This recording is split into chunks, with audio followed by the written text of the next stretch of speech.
1046074 dari Prodi Pendidikan Sejarah, Fakultas Ilmu Sosial dengan mata kuliah Media dan Multimedia, Universitas Negeri Padang. Hai guys, pada hari ini kita akan berbicara mengenai perlawanan nasional pada masa kolonial. Tokoh dan organisasi perlawanan nasional seperti Pangeran Diponegoro dan Perang Aceh.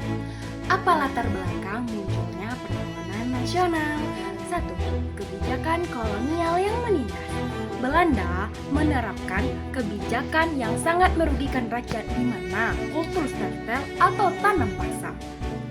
Pada tahun 1830 yang merugikan rakyat menanam tanaman ekspor untuk kepentingan Belanda. Akibatnya, rakyat kehilangan hak atas tanahnya sendiri dan menderita kelaparan. Kebijakan pajak, kerja rodi, dan memonopoli perdagangan jadi sumber ketidakpuasan. Krisis sosial dan ekonomi. Banyak tanah rakyat diambil alih untuk kepentingan perkebunan Belanda.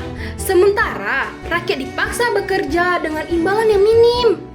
Kondisi ekonomi yang memburuk menimbulkan kemiskinan yang struktural. Faktor keagamaan dan budaya. Masyarakat merasakan agama Islam dihina, dilecehkan oleh Belanda. Pangeran Diponegoro menentang pembentukan jalan yang melintas makam leluhurnya. Selanjutnya, kesadaran politik dan identitas. Nah, meskipun pada awalnya perlawanan masih bersifat lokal dan kedaerahan, kesadaran politik mulai tumbuh. Rakyat menyadari bahwa penjajahan merupakan ancaman eksistensi bagi bangsa. Perlawanan Pangeran Diponegoro tahun 1825 sampai 1830. Latar belakang Perang Diponegoro. Sebab umum yang dimana wilayah Mataram yang sempit semakin sempit. Terjadi konflik internal istana dan keraton. Rakyat sangat terbebani dengan pajak yang ditetapkan.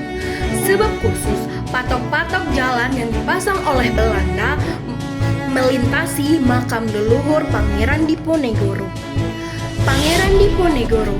Siapa sih Pangeran Diponegoro itu?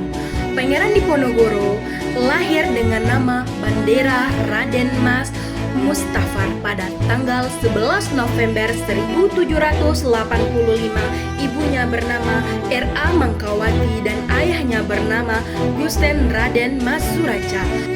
Perang Diponegoro berlangsung selama 5 tahun. Pada 20 Juli 1825, Belanda mengirim serdadu dari Yogyakarta untuk menangkap Pangeran Diponegoro. Pertempuran pun meletus. Daerah Tegalrejo di tempat Pangeran Diponegoro dibakar oleh Belanda.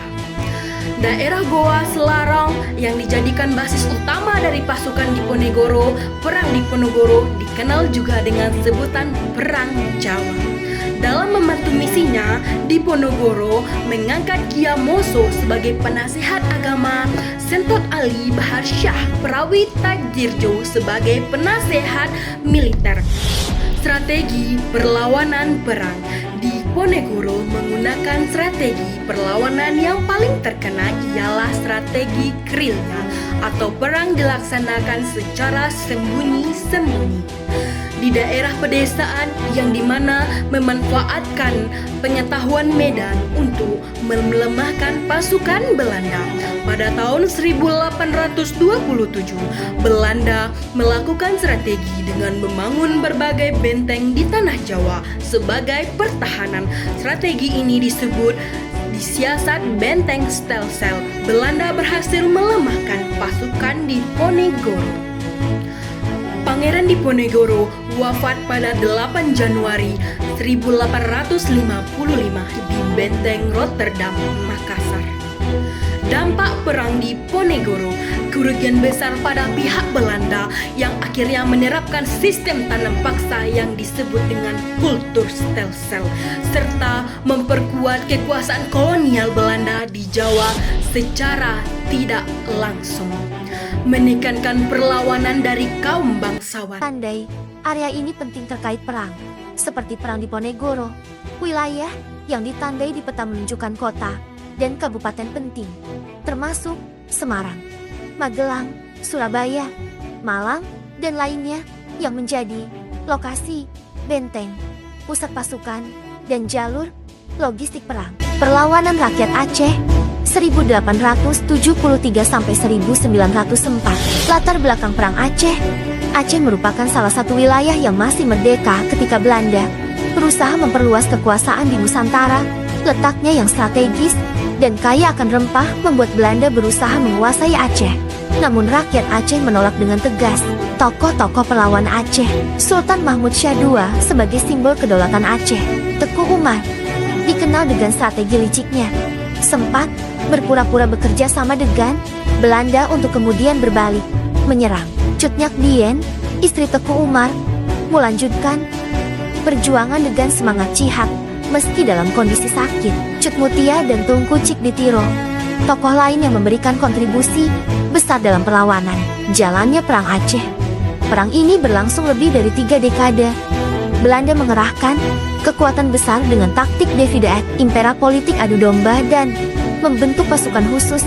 Tetapi, rakyat Aceh tetap bertahan. Faktor keagamaan sangat berpengaruh, di mana ulama menyerukan jihad melawan kafir penjajah. Perlawanan Aceh terhadap Belanda berlangsung selama beberapa dekade, mulai dari 1873 hingga sekitar tahun ke 1910. Meski Belanda merebut wilayah Aceh secara formal pada 1874, perlawanan sengit rakyat Aceh terus berlangsung, terutama melalui aksi gerilya yang dipimpin oleh tokoh-tokoh seperti Cut Nyak Dien, Teku Umar, dan Cut Nyak Meutia. Penangkapan Cut Nyak Dien pada tahun 1908 menjadi titik balik, dan wafatnya dia dalam pengasingan melemahkan semangat perjuangan perlawanan berlanjut oleh Cut Nyak Meutia dan Pang Nanggroe. Namun keduanya gugur pada Oktober tahun 1910, menandai berakhirnya perlawanan besar-besaran. Setelah itu, Belanda memperkuat kekuasaannya dengan strategi pembagian wilayah dan kebijakan yang mengkombinasikan kekerasan serta pendekatan lunak untuk mengendalikan masyarakat Aceh. Perlawanan nasional pada masa kolonial merupakan bagian integral dari perjalanan sejarah bangsa Indonesia menuju kemerdekaan. Pangeran Diponegoro dengan Perang Jawa, serta rakyat Aceh dengan Perang Aceh membuktikan bahwa bangsa Indonesia tidak pernah menyerah pada penjajah. Walaupun belum berhasil mengusir Belanda sepenuhnya, perlawanan ini telah menumbuhkan benih nasionalisme melalui tokoh dan organisasi perlawanan seperti Pangeran Diponegoro dan rakyat Aceh, memperlihatkan bahwa sejarah bangsa Indonesia tidak pernah terlepas dari proses panjang yang penuh pengorbanan, darah, dan air mata. Perjuangan melawan penjajahan merupakan refleksi dari kesadaran kolektif rakyat untuk menolak penindasan dalam segala bentuknya. Terima kasih, sampai jumpa, bye-bye.